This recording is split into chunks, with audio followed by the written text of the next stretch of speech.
we keep nice and busy. We just had one of these in another room. And as you know, this is a great group of governors, very distinguished governors, and we're having a meeting. We had a victory just a few moments ago on the internet sales tax. A lot of states and cities now are going to be benefiting from what's going on. And it's a big, big victory for the governors in this room. I know they wanted to see that happen, and I don't think it was a surprising victory. It was the right thing to do. It was a 5-4 decision, and the Supreme Court just came down. So I have a lot of happy faces in front of me. That's good. It's going to be a very good meal. But I want to thank you all for being here. I thought I'd go down while the press is here. I thought I'd go, maybe we'll go around the room. And Mike, congratulations on the ascension. Thank you, Mr. It's President. something I hear you really deserve, and Thank you. congratulations. Thank you very might much. want to say a few words to the press. Well, first, it's an honor to be here today, to be with for the President of the United States to take time out for the governors across this country, and especially for my home state of Missouri, who we're so proud of the leadership in Washington right now and the things you're doing. So we're proud of that. But, really today's, for us, it's infrastructure and jobs in Missouri, like many of the other governors are sitting here. But that's what's important to me, and I just appreciate having an opportunity to be here with the President of the United States to be able to discuss those issues. Thank you very much. I hear Josh is doing pretty well out there. Josh is doing well. That's We're going to good. be working hard for him. That's good. I hear he's doing really good. Really great. He is. And Matt, you have sort of set records in what you're doing in your great state that I love very much, Kentucky. Special place, and you really have done a job. Thank Say you. a few words, please. Sure, I'll simply say this. I mean, I'm grateful. What has brought many of us to town is Select USA. The U.S. Chamber of Commerce has recognized that in a world of geopolitical instability, there really is nowhere that is as likely to have upside potential for investors as is the United States, period. And so we as states, we compete with one another, but we're all on the same team at the end of the day, which is to bring investors to the United States. And when someone comes to any one state, all of us benefit to some degree given the integrated supply chain. So I'm excited to be here talking to a whole lot of investors from around the world. And I'm grateful, as was just noted, to have a president and an administration and a vice president who have been CEOs and leaders of states and businesses who understand how business gets done and who listen to governors and who delegate responsibility to states, because this is the greatness of America. And so I appreciate your willingness to hear us and your willingness to support us as we work to make each of our respective states stronger economically. And Matt, I might add, has a record number of new businesses going into Kentucky, and I want to take full credit for that, but I have to give them at least some. You have done a really fantastic job, so thank you very much. Appreciate it. Ivanka, do you have anything to say? Well, it's a great honor to see so many of you here, and we've spent a lot of time with many of the people around the table, particularly on the issue of workforce development, because as the economy is growing so rapidly and it's so robust, for the first time in history, there are more vacant jobs than there are people to fill them. So I've worked with so many of you on different programs within your state that ensure that people have the skills, training, the vocational education they need to fill those jobs. And we have a lot more great work that's going to be coming out of this White House in collaboration with each of you. So it's really an honor to be here today to discuss that and to discuss the skills that are needed in your states and how we can help you. So thank you for being here. Thank you very much. Thanks, Ivanka. Governor?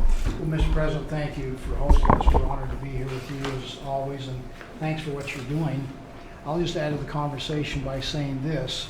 You've done a lot of good things to help improve America's outcome. Make America Great is a slogan that's becoming a reality. What I really appreciate, though, is that you have, in fact, reached out to the states. Vice President Michael Pence has said to me, the thinking should be, is this something that the state should be involved in? Is this something the state should do and get away from Washington, D.C.? I think the trap we find ourselves in too much in Washington is this one-size-fits-all mentality, not respecting the differences that the states have in their different regions, different demographics, different cultures, different politics. But your administration, much better than the previous administration, has reached out to states and said, we want to know what you think, what you can do, and maybe put more responsibility back to the states. That's, I think, a secret for continued success for this country. Great. Well, great job. How is the million square miles that we just gave over, ceded over to you. How is that doing? Everything good? You know, again, the public land stays public land. Yes. And we want to make sure that the narrative is such that it's always been public lands and will continue to be public lands. It's just going to be better for the local people there as far as how they can manage and help the federal government manage it, particularly when it comes to the needs for the Navajos and the Native Americans. Right. This is really a win-win. So we thank you very much for what you've done. I've had so many calls from people in Utah. They're so happy about, what took place. And Finally, somebody they never in thought it was going to Washington- happen. Finally, somebody in Washington is paying attention Yeah. to the public land states. We're not many, we're just a few. And if you're east of the Rocky Mountains, it's public lands, what's that? But in the Intermountain West, it's a big deal for us for endangered species, access to energy development, tourism and travel. I mean, all those things need to be put together in a balanced approach with common sense.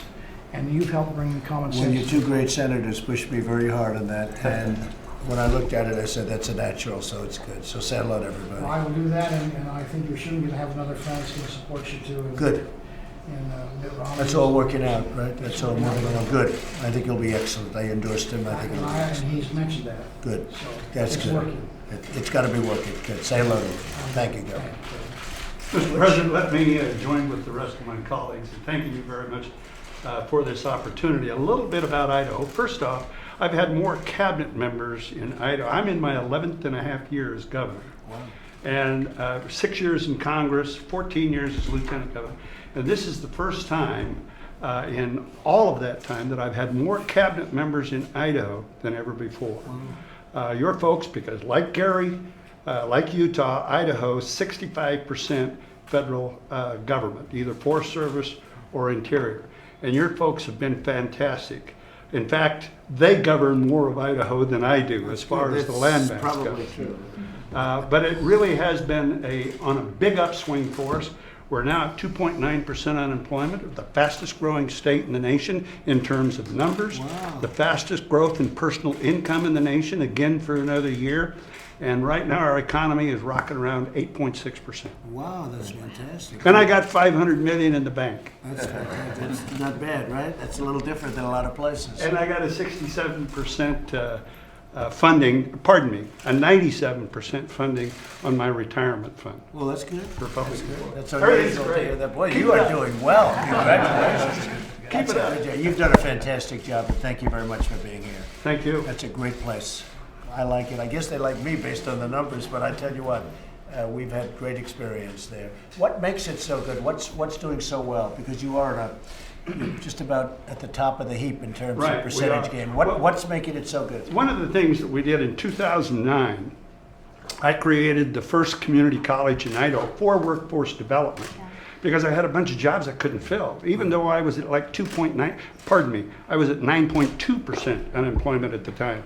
But we had the jobs, but we just didn't have the skills. So I created this community college called the College of Western Idaho, about 8 miles from where I was born. And we started off with 1,500 students. Today we got 33,000 students. So I've created another community college. So every portal of education, every portal of skill development for the needs of our workforce we're creating. And right now, my workforce is over 850,000. It was less than 700,000 when I became governor. Fantastic job. Great. Thank you, Rich. That's a great job. Should Thank be you. proud of it. Mike? Well, Mr. President, I'd just join you in saying it's a privilege to welcome some of America's most outstanding governors back to the White House, and Governor Parson, particular welcome on your first time in this capacity as well. I think Governor Herbert said it well. We have a president who believes in state-based innovation and reform, and these governors represent some of the best and most dynamic leadership. We've seen your states not only prosper as you've advanced policies at the state level and taken the new freedom and flexibility this administration has given you in so many ways to improve the lives of the people of your state, but also I want to express appreciation for the way in good times and in challenging times the governors sitting around this table have worked closely with this administration on behalf of the American people. So I just extend the warm welcome of the President and our whole administration to each one of you, and thanks for your great leadership. Thank you, Mike. So Scott Walker has done an incredible job as governor. And I went to Scott and I said, Scott, I think we have Foxconn, we could get him. And when I brought Foxconn, now Foxconn makes the laptops and the iPhones for Apple, and it's one of the great companies of the world, one of the biggest companies in the world. And I said a long time ago to Tim Cook, of Apple, I said, I will not be satisfied until you start building your plants and others start building. And you are really, as usual, you're the first. They are building the biggest plant you've ever seen in Wisconsin. And, you know, when I gave them over to you, I said, I don't have to make another call because it was like a vice, right? And you pulled it off. So I want to congratulate Scott Walker. That is going to be, what's 15,000 jobs, I think, in that one place. And they're going to be, from what I'm hearing, they're already talking about expansion. And we flew over a site, and it was very interesting together. I said, what's that? That was a car company that had left. It's this big site, good location. I said, that would be good. And you said, that's the site. But when I handed them over to Scott Walker, it was over. I didn't have to waste any more time, right? You took it over, and they're building. How far advanced are they? Well, the great thing is they've already started moving around, preparing the site. Wilbur Ross was great to have me, and we brought one of the individuals in from Foxconn today at Select USA and highlighted that. It's the largest economic development project in the state's history, one of the largest in American history, and it's the largest foreign direct investment in America. And it would not have happened without you. You brought it to America. We just grabbed the ball and ran from there. And so we're absolutely thrilled about that. We know it'll not just be the jobs. It'll be the ripple effect, right? It's all the others. A good example, Oshkosh Corporation, which is also based obviously in Wisconsin. They make most of the armored vehicles for the military. They do business every year with about 700 companies in our state and 140 different communities, about $300 million a year worth of business. When Foxconn is fully operational, they'll do 4 times that. So it's just a massive effect all across the state and really across the Midwest. So 2 quick things for you to say thank you on, other than just having us here today. One, Ivanka, you talked about, and last year you joined us at one of our technical colleges with you, Mr. President. In advance of Foxconn coming, we've got 2.8% unemployment, the lowest we've ever had in the history of the state, one of the lowest in America. And so workforce for us is just critically important. We've more than doubled the amount of youth apprenticeships in our state. Our next stage is to take that into 7th and 8th grade, to start academic and career plans in 6th grade, to get young people to look at career opportunities, and then to get them right into apprenticeships, which I know is something you and the administration have been pushing. And the other thing is, it hasn't come up here today, but I want to tell you personally, on behalf of the people of our state, thank you, because the tax cut in our state, the typical family, not what you hear in Washington, but what our Department of Revenue showed, a family of 4, 2 parents working, on average about $45,000 a pay each, so good middle class jobs, 2 parents working, 2 kids at home, save $2,508 each year because of your tax cut. That is not crumbs. Those are real dollars that will help working class families in our state. We appreciate it. Well, I appreciate it. I have to say about Scott Walker, he was the first one to tell me that they're having a hard time getting into Canada with their dairy products, right? And Scott really brought it to my attention better than anybody else could have. And we're going to get that situation straightened out. You know, it's not a pleasant thing, but they've gotten away with it for a long time, and it's not fair, where they send their product to us, but we can't send our product to them. And Scott Walker did not like it, and I don't like it, and we're going to get it fixed. So let, in particular, your farmers know that I'm with them. There may be a little bit of pain initially, but ultimately we're opening up markets that they never even thought possible. You know, Canada charges a 275% tariff on dairy products. You do a lot of dairy products. And that's not fair. That's like putting a barrier up. That's like saying, don't even bother. That's the same thing as a barrier. So, you know, we're working on it, right? And I told Secretary Ross earlier today that the best thing you said at the G7, the ultimate goal is let's just get rid of all tariffs. You were brilliant to point that out. That's the ultimate answer. They thought I was a big tariff guy, so I said, I have an idea, folks. Get rid of all tariffs and all subsidies. Get rid of everything. Get rid of... They weren't very fast to take that, right? They weren't too fast. I wasn't surprised, but they weren't. But a lot of people like that. Thank you very much. Great job, Scott. Governor, his easiest job in the whole world. He's the governor of Puerto Rico. That's right. Thank you so much. I think we helped you a lot, and you're doing a great job. That is a tough job.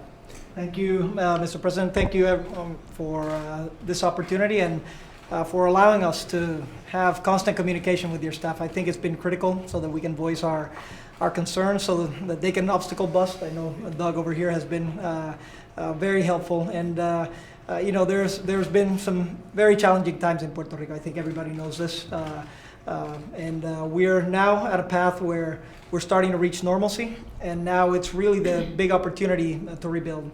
First of all, I want to thank you for signing the supplemental bill that gives Puerto Rico the resources to rebuild, and we've had a phenomenal relationship with HUD. Now I would just like to take a few seconds to voice at least what my vision for Puerto Rico is in the coming years. Right. I see a Puerto Rico as you see the United States, open for business. Let's take away the obstacles. Let's eliminate the bureaucracy. Bevan has the little scissors over there. We have them in Puerto Rico as well. I see a Puerto Rico that becomes the connector of the Americas. Of course, we're a part of the United States, but we can expand in South and Central America as well. It could be a very great opportunity. I see Puerto Rico as the center for the human cloud. Jobs are becoming geographically independent. Folks, I think, are going to want to live in Puerto Rico with all that we have to offer, and a platform for innovation. And the last thing, Mr. President, is that I see Puerto Rico as a place for equal treatment. And I wanted to state that everybody that's sitting on this table, all of the governors are governors of state, except for me. I am the governor of a territory, and it is important, Mr. President, for you to know that our people, the people of Puerto Rico, have chosen twice in the past 5 years that we don't want to be a territory anymore. We want to be a state. We want to be treated in equal treatment. We want one American citizenship, just one American citizenship. And I think this is a great legacy that your administration could pursue, that give a path forward to the people of Puerto Rico so that we can finally have that equality and end what we call the unfinished business of American democracy. And using your words, sir, you want to make America great again. I think we can make it greater and expanding it to include Puerto Rico as a 51st state. Well, thank you, Ricardo, very much. And Ricardo is going to guarantee us 2 Republican senators. Is that correct? Well, that process may go very quickly. It might be a very quick process. I guarantee Puerto Rico will be a battleground state. You've really worked very hard. Thank you.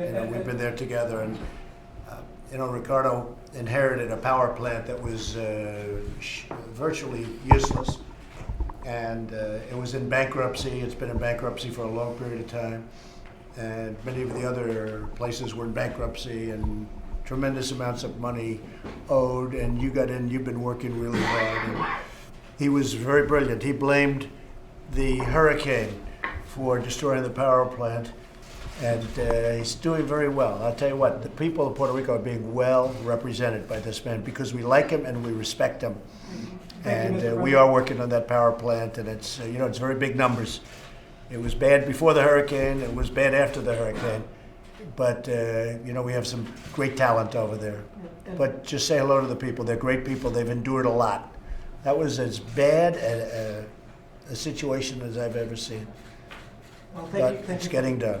Yeah, thank you for your commitment. Again, you've always answered our calls, the Vice President as well, and your staff. And right now, I can announce that yesterday I signed a bill to empower the transformation and privatization of the energy grid, so that we can start not only making it a little bit better, but actually make it into a model of the Americas. So again, Puerto Rico is the place to be, and we want to be full partners with the United States. That next step would be to become a state. Great job. Thank you. Great Thank you, job, Mr. Ricardo. President. Thank you very much.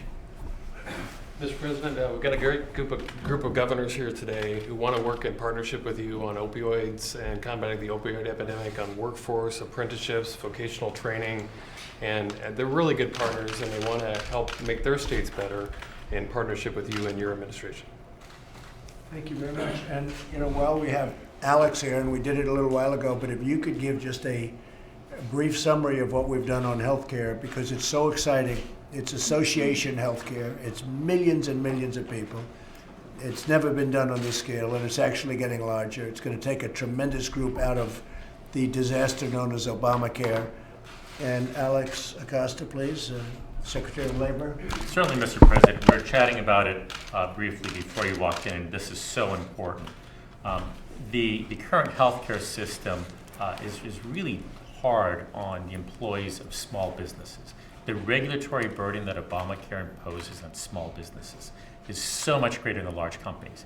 And if you think about it, why are we putting the regulatory burden on the small businesses of all instead of, spreading it equally or reducing it equally?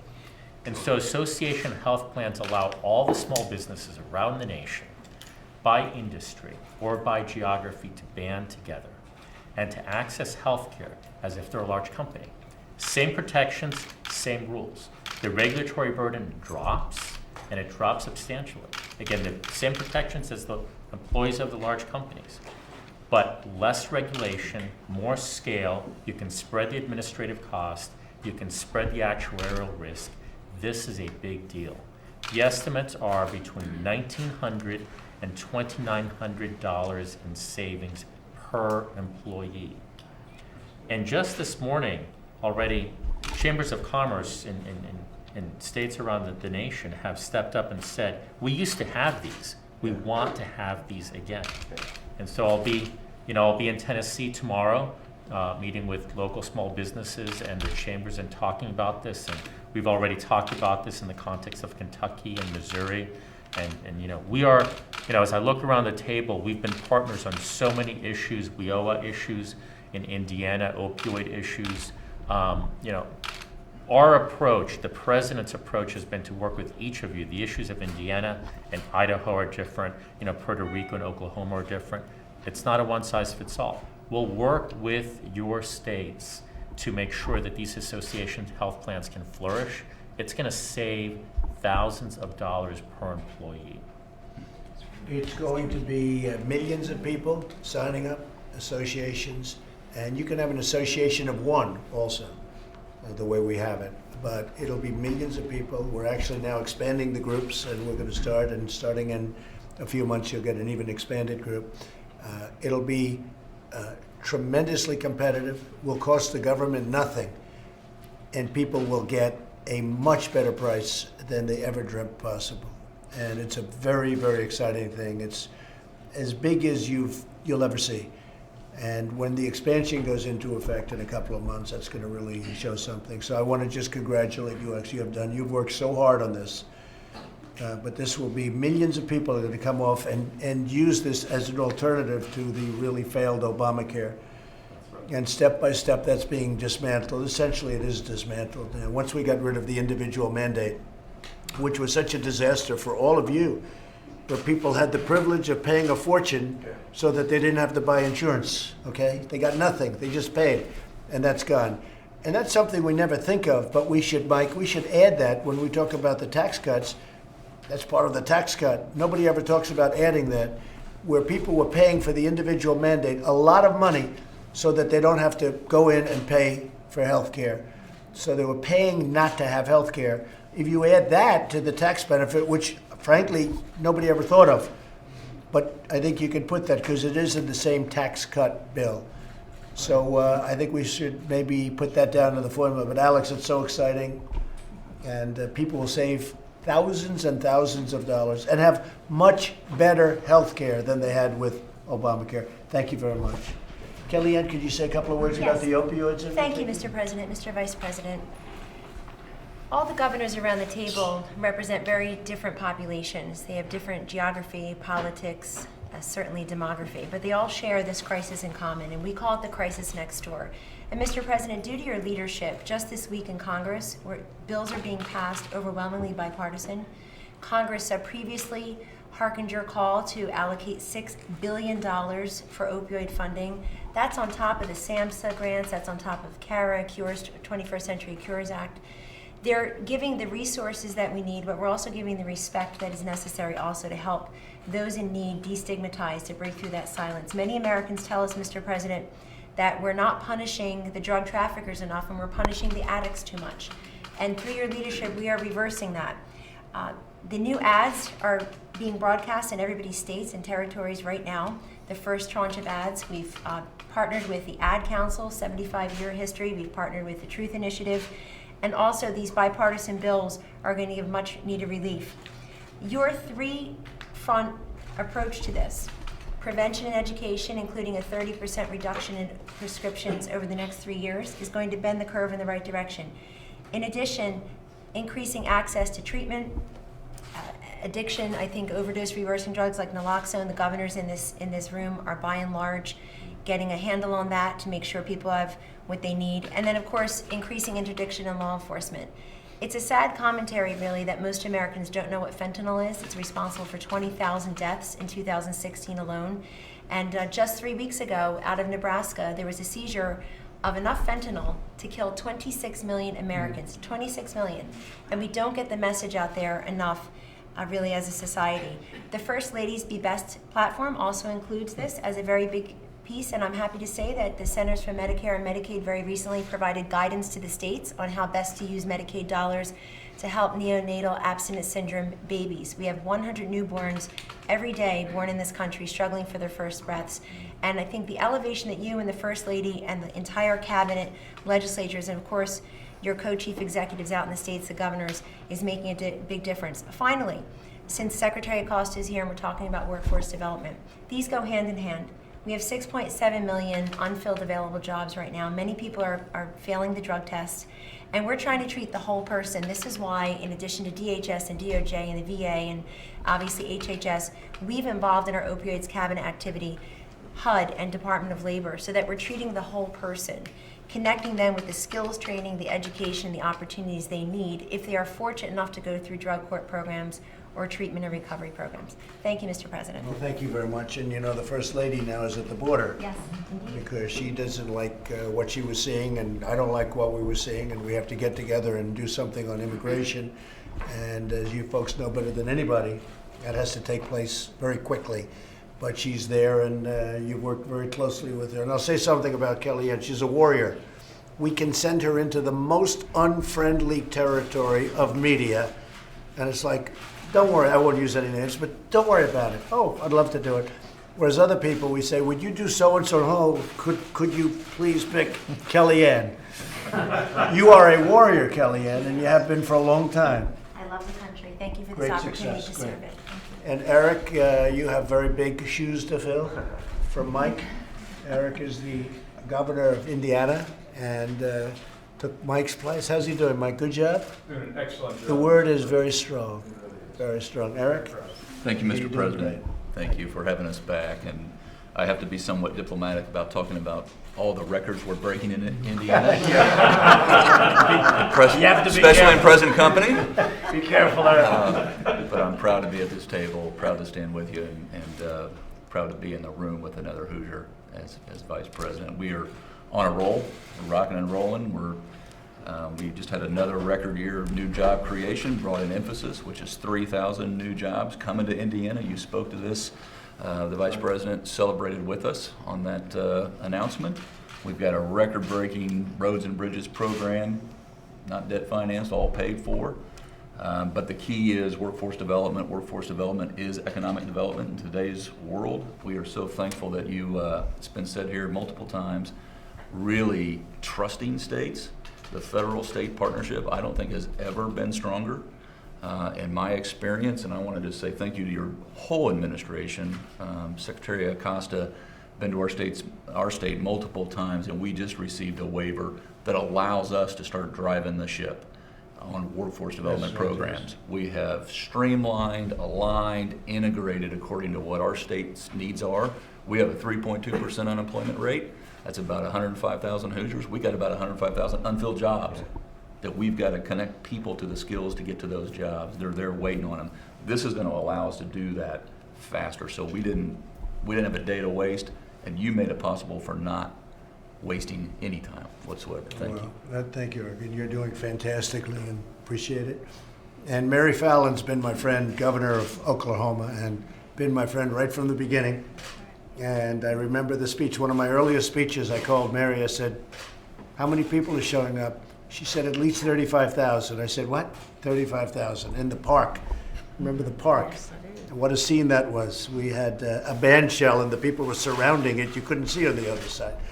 But Mary's been so incredible and done a great job as governor of Oklahoma. And what would you like to say? Well, thank you, Mr. President and Vice President. It's always great to see you too. And I have to say, I'm finishing up my last year as governor of the state of Oklahoma. And so I've had the opportunity to work with presidents before, but the amount of time that you, the Vice President, and your cabinet gives to the governors is truly remarkable. I mean, I was just sitting there thinking about how many times I've seen you in the past 30 days or had an invitation to come to the White House in the last 30 days. It's been about 4 or 5 times in 30 days. And that's pretty remarkable for a That's governor. because you keep rejecting us, otherwise. Just one time. Just one time I was busy. Just one time. Keep inviting me back. I know, I will. But in all seriousness, to be able to sit down like this with the governors one-on-one and to hear from you about your vision, your policies, where you're going, which we've done quite a bit on this weekend of Select USA, and then have the opportunity to talk to you one-on-one about the issues important to our individual states and how we can work together as a team has really made a difference. And I think it's why we're seeing strong gross domestic product growth, why we're seeing your tax policies working across the nation, why we're seeing the engagement that your agencies are having on regulatory reform to create a better business climate so that we can attract the jobs and have the low unemployment rates that we've been experiencing. And then just your voice, your advocacy, your leadership on important issues like opioid and substance abuse, and hear the focus that you're putting on trying to get Americans back healthy so they can hold their families together, get back into the workforce, and certainly stay out of our criminal justice systems. And I know that just a month ago we had a criminal justice reform summit that you hosted, and what a difference we're making in the transformation of being smart on crime, but yet also keeping dangerous people off the streets. It's really making a difference. And of course, the workforce issue is incredibly important, and your leadership and your vision, your emphasis on apprenticeships and workforce training and really reaching down to the younger folks to show them all the different career opportunities is helping us fill those empty jobs and being able to meet the needs of the employer so we can grow our jobs in America. So a lot of great things happening. The energy sector is coming back Right. strong That's in the right. state of Oklahoma. We appreciate that, and thank you for a lot of the policies that are making that possible in our state. So we just appreciate the opportunity to be able to come and visit with you today and look forward to having Thank you, further Mary. discussions. So great. Such a great job you've done. These are terrific people, terrific and really successful governors. And thank you all very much. Appreciate it. Thank you. Thank you very much. Thank you, everyone. We're leaving now. We're looking at the possibility, yes. We are looking at the possibility. And with other leaders throughout the world, but we are looking at that possibility, yes. Can you clarify if you're going to continue prosecuting families who come across the border, the parents? We have to have a very tough policy, otherwise you have millions and millions of people pouring into our country. We can't have that. We have no choice. We have to have a very strong border. If we don't, you'll have millions and millions of people. It'll look, what's happening today, look like child's play. It'll be a terrible thing if we ever did that. So we have to be very, very strong on the border. And if we don't do it, you will be inundated with people, and you really won't have a country anymore. You know, without borders, you don't have a country. I've said it for a long time.